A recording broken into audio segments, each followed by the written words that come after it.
በሁለት ቪዲዮ ብቻ 1000 ሰብስክራይበር እና 4000 ሰዓት እይታ አግኝተናል። በዚህም ምክንያት 162000 የኢትዮጵያ ብር ሰርተናል። ነገር ግን ይሄ ክፍያ የመጣው ከዩቲዩብ አይደለም፣ ባወጣነው ስትራቴጂ እንጂ። ይሄንን ለማሳካት ሁለት ቪዲዮዎችን ብቻ ነበር መስራት የተጠበቀብን። እስከዛሬ ስንባል የነበረው ዩቲዩብ ላይ ብዙ ቪዲዮዎችን መስራት ትልቅ ስኬት ያመጣል ነው። እኛ ግን እሱ እውነት እንዳልሆነ በሁለት ቪዲዮዎች ብቻ አስመስክረናል። ይሄንን ሚስጥር ለማወቅ ግን ዩቲዩብ ላይ ብዙ ጊዜ ወድቀን ተነስተናል። ሰላም እንዴት ናችሁ? እንደምን ሰነበታችሁ? ዛሬ እንዴት ዩቲዩብ ላይ ዘዴዎችን በመጠቀም በፍጥነት ሞኔታይዝ እንደምትሆኑ፣ ከሁሉም በላይ ግን ከዩቲዩብ ሳይሆን ዩቲዩብን ተጠቅማችሁ እንዴት ገንዘብ መስራት እንደምትችሉ አሳያችኋለሁ።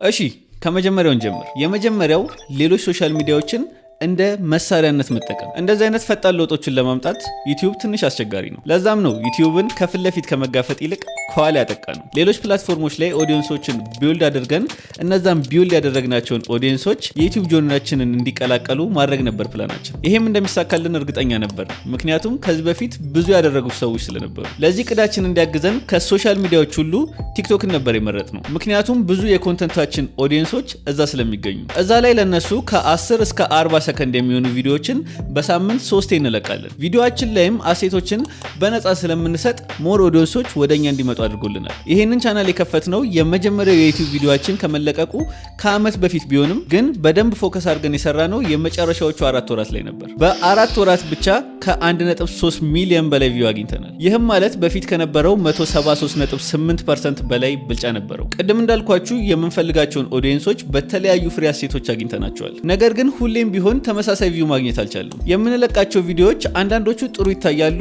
አንዳንዶቹ ደግሞ እምብዛም አይታዩ። ይሄ የሚፈጠርበት ብዙ ምክንያቶች አሉ። ነገር ግን ዋነኛው ኦዲየንሶቻችን ጋር እንዳንደርስ ብዙ ተፎካካሪዎች አሉ። ማለትም ቲክቶክ ላይ ብዙ ጊዜ ኢንተርቴንመንት ኮንተንቶች ስለሆኑ የሚታዩት ለእኛ ትንሽ አስቸጋሪ ሆነብን። ስለዚህ ያለምንም ተፎካካሪ ኦዲየንሶቻችንን የምናገኝበት ፕላትፎርም ያስፈልገናል። ይህ ፕላትፎርም ብዙ አክቲቭ ተጠቃሚዎች እንዲሁም ደግሞ ብዙ ተፎካካሪዎች የሌሉበት መሆን አለበት። ለዛም ነው ቴሌግራምን የመረጥነው። በነገራችን ላይ ይሄ ወደ ሁለተኛው ነጥብ ይወስደናል፣ ኮሚኒቲ መገንባት። ኮሚኒቲ በእኛ አገላለጽ አንድ አይነት ሀሳብ ያላቸውን ሰዎች አንድ ቦታ የምንሰበስብበት ነው። እኛም እነዚህን ሰዎች የቴሌግራም ቻናላችን ሊያሰባሰብ ናቸው። ለምን ቴሌግራም መረጣችሁ ካላችሁን፣ ኢትዮጵያ ውስጥ ሁሉም ኢንተርኔት ተጠቃሚ ማለት እንችላለን ቴሌግራምን ይጠቀማል። እዛም ላይ ብዙ ኮንተንት ክሬተሮች የሉም። ለዛም ነው ትክክለኛው ቦታ የሆነው። ፕላትፎርሙን ከመረጥን በኋላ ሌሎች ሶሻል ሚዲያዎች ላይ ያሉንን ኦዲየንሶች ወደዚህ እናመጣቸዋለን። እሱንም የምናደርገው የምንሰራቸው ቪዲዮዎች ላይ የምንሰጣቸውን ፍሪ አሴቶች ቴሌግራም ቻናሉ ላይ እንደሚያገኙት በመናገር ነው። ፎሎወሩን ለማግኘት ኮሜንት ላይ ትራንዚሽን ብላችሁ ጻፉልኝ፣ እልክላችኋለሁ።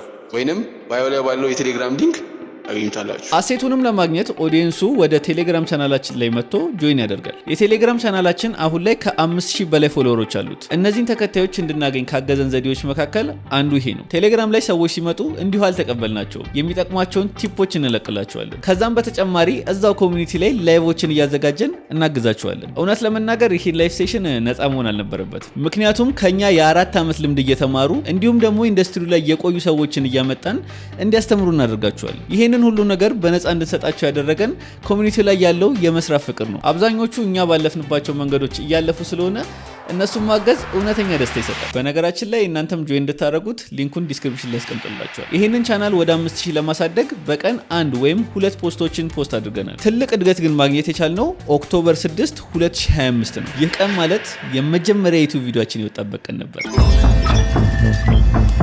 የትኛውንም ኮሚኒቲ የፕሮዳክት ሽያጭ እንዲሁም እውቅናን ማሳደግ ከፈለጋችሁ ዩቲዩብ ትክክለኛው ቦታ ነው። እኛም ቻናላችንን ያሳደግንበት እንዲሁም ደግሞ 162000 የኢትዮጵያ ብር የሰራ ነው ዩቲዩብን ተጠቅመን ነው። ወደ ዩቲዩብ ደግሞ ስትመጡ ለየት ብላችሁ መምጣት አለባችሁ። እኛም ለየት ብለን የመጣ ነው በኳሊቲ ነው። በነገራችን ላይ ኳሊቲ በሁለት ይከፈላል፣ ቫልዩ እንዲሁም ፕሮዳክሽን ኳሊቲ። ቫልዩ ኳሊቲ ሲባል ሰዎች በደንብ ማወቅ የሚፈልጉትን ነገር ቀለል አድርጎ ማቅረብን ያካትታል። ለምሳሌ የኛ የመጀመሪያ ዩቲዩብ ቪዲዮ ሪአክሽን ቪዲዮ ነበር። ግን እንደምታውቁት ሪአክሽን ቪዲዮ አይደለም፣ ትምህርታዊ ሪያክሽን ቪዲዮ ነበር። እንደምታውቁት የሪያክሽን ቪዲዮ ኢትዮጵያ ውስጥ ብዙ እይታዎችን ያገኛሉ። እኛም እሱን ለመጠቀም በማሰብ ነበር ቪዲዮን የሰራ ነው። ኮሚኒቲ ላይ ላሉት ኤዲተሮች የሚሰሩትን ቪዲዮ ሰጥተን አወዳደርናቸው። ከዛም ለእያንዳንዱ ቪዲዮዎች አስተያየት ሰጠናቸው። ለነሱ በሰጠናቸው አስተያየቶች ደግሞ ሰዎች ይማራሉ። ከዛም በተጨማሪ ደግሞ ሪያክሽን ቪዲዮ ስለሆነ ይዝናኑበታል። ይሄ ነበር ከቫልዩ ጀርባ የነበረው ስትራቴጂ። ብዙዎች ትምህርት ማስተማር ላይ ብቻ ፎከስ ያደርጋሉ። እኛ ደግሞ ትምህርት ፕላስ ድብቅ የሆነ ኢንተርቴንመንት ጨምረንበታል። ለዛም ነው እንደዚህ አይነት ኮሜንቶች ቪዲዮ ላይ ማግኘት የቻልነው። ቪዲዮአችሁ የተለያየ አይነት የስቶሪ ስትራክቸር ሊኖረው ይችላል። ነገር ግን ሁሌ መታሰብ ያለበት ኦዲየንሱ ነው። በተቻለ መጠን ለኦዲየንሱ የሚመጥን ቪዲዮ መሆን አለበት። ለምሳሌ እኛ ፉል የቪዲዮ ኤዲቲንግ ኮርስ እዚሁ ቻናል ላይ አፕሎድ አድርገናል። ስታስቡት ይሄንን ኮርስ ብንሸጠው ጥሩ ገንዘብ መስራት እንችል ነበር። ኢቭን ብዙ ሰዎች ለምን በነፃ ለቀቃችሁት ብለውናል። ነገር ግን እኛ ብዙ ማካፈል የምንችለው ነገር አለ። ይሄንን ለእኛ ማድረግ በጣም ቀላል ነበር። ለኦዲየንሱ ግን በጣም አስፈላጊ ስለነበር ነው በነፃ የለቀቅ ነው። ሁሌም ለእናንተ የሆነ ቀላል የሆነ ነገር አለ። ነገር ግን ለሰዎች ያ ነገር በጣም ከባድ ነው። እናንተ ማገዝ የምትፈልጉ ከሆነ እነሱን በዛች ነገር ብቻ ማገዝ ትችላላችሁ። በዛች ነገር ብቻ ሰዎች ይወዷቸዋል፣ ያከብሯቸዋል። ለሱም ማሳያ ከቪዲዮ ስር ያሉት ኮሜንቶች ናቸው። እውነት ለመናገር ቫልዩ ላይ የምታውቁትን ነገር ብቻ መናገር በቂ አይደለም። የምትናገሩበትን መንገድ ይወስነዋል። ሀሳቡ ሰዎች ለመረዳት የሚከብዳቸውና ጊዜ የሚፈጅባቸው ሊሆን አይገባም። ፕላስ መሳጭ ሊሆን ይገባል። ለዛም ነው ስቶሪ ቴሊንግን እንደ ዋና መሳሪያ መጠቀም ያለብን። ስቶሪ ቴሊንግ ሰፊ ሀሳብ ነው። ነገር ግን ቤዚክ የሚባለውንና እኛ ለሁለተኛ ቪዲዮአችን የተጠቀምነውን የስቶሪ ቴሊንግ ስትራክቸር ላሳያችሁ። የስቶሪ ቴሊንግ ስትራክቸሩ ስለዚህ ስላሽ ግን ይባላል። በስቶሪ ውስጥ ይሄ ሆነ እና እንደዚህ ተፈጠረ ከዛ ይሄ ሆነ እያሉ ታሪኩ መናገር ታሪኩን ደባሪ ያደርገዋል። ነገር ግን ታሪኩን ይሄ ሆነ ስለዚህ ይሄ ተፈጠረ ግን ይሄ መሆን ነበረበት ስለዚህ ይሄ ሆነ እያለ ሲቀጥል ማለት ነው። ግዴታ ስለዚህ እና ግን የሚሉትን ቃላቶች መጠቀም አይጠበቅባችሁም። ታሪካችሁ በሱ ፍሎ እንዲሄድ ማድረግ ነው እንጂ። ለምሳሌ እኛ ቪዲዮ ሲጀምር 5 ተወዳዳሪዎችን ወደዚህ ጌሚንግ ካፌ አስገብተናቸዋል። ግን አንዱ ብቻ በአሸናፊነት ይወጣል። ሁሉም 2 ሰዓት ይሰጣቸዋል። አንድ አይነት ፉቴጅ እናም ምንም አይነት ሰበብ አንቀበልም። ሁሉም ኤዲተሮች የተሰጣቸውን ፉቴጅ ከዚህ በፊት አይተውት አያውቁም። እያንዳንዱን ነገር ከዜሮ ነው የሚጀምሩት። እዚህ ጋር ስንመለከት በቀጥታ ስለዚህ እና ግንን በቀጥታ አንጠቀምም። ነገር ግን ስለዚህ ስላሽ ግን የስቶሪ ቴሊንግ ፎርማቱን ስንጠቀም ነበር። ስለዚህ እና ግንን የተጠቀምንበትን ቦታ አስገብቼ ላሳያችሁ። 5 ተወዳዳሪዎችን ወደዚህ ጌሚንግ ካፌ አስገብተናቸዋል። ግን አንዱ ብቻ በአሸናፊነት ይወጣል። ስለዚህ ሁሉም 2 ሰዓት ይሰጣቸዋል። አንድ አይነት ፉቴጅ ግን ምንም አይነት ሰበብ አንቀበልም። ሁሉም ኤዲተሮች የተሰጣቸውን ፉቴጅ ከዚህ በፊት አይተውት አያውቁም። ስለዚህ እያንዳንዱን ነገር ከዜሮ ነው የሚጀምሩት እያለ ቪዲዮ ይቀጥላል። ይሄንን በመጠቀማችን ብቻ ሰዎች ሳይሰለቹ ቪዲዮን አይተውታል። ግን ለምንድን ነው ይሄ ቪዲዮ የተመቻችሁ ብትሏቸው ከቶቹ ፋስት ስለሆኑ ነው ይሏቸዋል። ቪዲዮ የተመቻቸው ፋስት ከት ስለሆነ አይደለም፣ ከጀርባው ድብቅ የስቶሪ ቴሊንግ ስትራክቸር ስላለው ነው። ስቶሪ ቴሊንግ ራሱን የቻለ ሰፊ የሆነ ሀሳብ ነው። ስለ ስቶሪ ቴሊንግ በስፋት እንሰራላችሁ የምትፈልጉ ከሆነ ኮሜንት ላይ ስቶሪ ቴሊንግ ብላችሁ ጻፉልን። በቀጣይ ቪዲዮዎች የምንሰራላችሁ ይሆናል። በነገራችን ላይ እስካሁን ያወራነውን ስትራቴጂ ተጠቅመን አንድ ክላይንታችንን ከ3000 አንስተን 10000 ፎሎወር በ2 ሳምንት እንዲገባ አስችለናል። ለወደፊት የሌሎች ክላይንቶቻችን ቻናሎችን እያሳየን እንዴት እንዳሳደግናቸውና ምን አይነት ስትራቴጂዎችን እንደተጠቀምን እናሳያቸዋለን። ከኛ ጋር ፐርሰናል ብራንዳችሁ ላይ መስራት የምትፈልጉ ከሆነ እዚህ ጋር ባለው ዩዘርኔም ቴሌግራም ላይ ልታናገሩ እንችላላችሁ። ኮንተንታችሁን በቫልዩ እንዲሁም በፕሮዳክሽን ኳሊቲ እናሳድግላችኋለን። ቆይ አሁን ግን የእኛም ፕሮዳክሽን ኳሊቲ ላሳያችሁ። እኛ ቪዲዮቻችንን የምንቀርጸው በአይፎናችን ነው። ለኦዲዮ ደግሞ እንደምታዩት ማይክ እንጠቀማለን። ለኤዲቲንግ ደግሞ ሃይ ፐርፎርማንስ ያለው ፒሲ እንጠቀማለን። እውነቱን ለመናገር ከቪዲዮአችሁ ይልቅ የኦዲዮ ኳሊቲያችሁ ይበልጣል። እናም ማይክ መጠቀማችሁ ግድ ነው። ለቪዲዮአችሁ ደግሞ ካሜራ ላይ ኢንቨስት ከምታደርጉ ላይት ላይ ኢንቨስት ብታደርጉ ለእናንተ ጥሩ አማራጭ ነው። እኛ የምንጠቀምባቸውን የፕሮዳክሽን እቃዎች የእኛ ስቶር ላይ ማግኘት ይችላላችሁ። ሊንኩን ዲስክሪፕሽን ላይ አስቀምጬላችኋለሁ። ሁላችሁም ግን ባላችሁ ነገር መጀመር ትችላላችሁ። እኛ ስንጀምር ፕሮዳክሽን እንዲያስጨንቀን አልፈለግንም ነበር። ለዛም ነው ብላክ ኤንድ ዋይትን የመረጥነው። ሰው ከሚሰማው ነገር ነው እንጂ ከሚያው ነገር ችግር የለበትም። እንደዚህ ስላችሁ ካሜራ ኳሊቲያችሁ ላይ አትጨነቁ እያልኩኝ አይደለም። ግን ምንጊዜም ቫልዩ እና ኦዲዮ ከካሜራ ኳሊቲ ይበልጣሉ። ግን ዩቲዩብ ላይ ኳሊቲ ያለው ቫልዩ እንዲሁም ፕሮዳክሽን ቢኖራችሁ ሰዎች ክሊክ አድርገው ካልገቡ ምንም ጥቅም የለውም። ለዛም ነው ተምኔል እና ታይትል ላይ መጨነቅ ያለብን።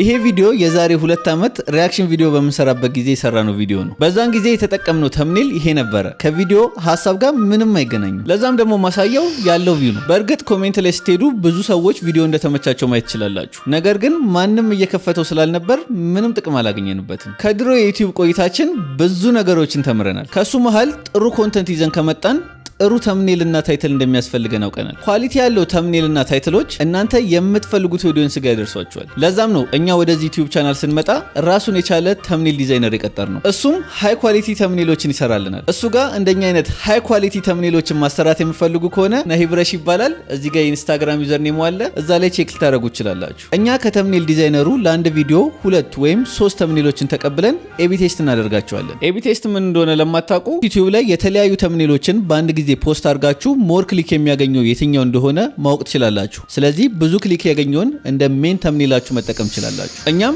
እሱን ያደረግነው። እውነቴን ነው የምላችሁ ተምኔል ላይ በደንብ ኢንቨስት አድርጉ። እኛን በጣም ጠቅሞናል። አስቡት እስቲ የሆነ ሰው ስጦታ ሊሰጣችሁ ነው እንበልና በካኪ ወረቀት ጠቅልሎ ቢሰጣችሁ እንደ ትልቅ ነገር ራሱ ላቆጥሮ ትችላላችሁ። ነገር ግን ያንኑ ተመሳሳይ ስጦታ በስጦታ መጠቅለያ ቢሰጣችሁ ሞር ደስተኛ ትሆናላችሁ። ምክንያቱ ያ ሰው እንደተጨነቀበት ያስታውቃል። ድሮ የምናደርገው ቪዲዮ ፖስት ልናደርገው ከ30 ወይም ከ20 ደቂቃ በፊት የሆነች ቀለል ያለች ተምኔል ሰርተን ፖስት ማድረግ ነበር። ይሄ ማለት ላይክ በካኪ ወረቀት ጠቅልሎ እንደመስጠት ማለት ነው። አሁን ግን የምትመለከቱትን ቪዲዮ ለመስራት ስናስብ የተምኔሉንም አይዳ ቀድመን ጨርሰናል። ለወደፊቱ የቪዲዮን ኤዲቲንግ ልንቀንሰው እንችላለን። ነገር ግን የምንሰጠውን ቫልዩና ተምኔል በጭራሽ አንቀንሰው። እስካሁን ስትራቴጂ ተጠቅመን እንዴት በሁለት ቪዲዮ ብቻ 1000 ሰብስክራይበር እንዳለፍን አሳይተናቸዋል። ነገር ግን እንዴት 162000 ብር እንደሰራን አላሳየናችሁም። ከ162000 ብሩ ቅድም እንደ ምሳሌ ያሳየዋችሁ ክላይንት የመጣው ቪዲዮ ኤዲተር እንደሆንን ከዩቲዩብ ላይ አይቶ ነው። ከኤዲቲንግ በተጨማሪ ፐርሰናል ብራንዲንግ እንደምንሰራ ስላወቀ ክላይንታችን ሆኖ ከሱ 87000 ብር እንዲሁም ደግሞ ሪአክሽኑ ቪዲዮ ላይ ኤዲተሮችን በአካል እንደምናሰለጥንና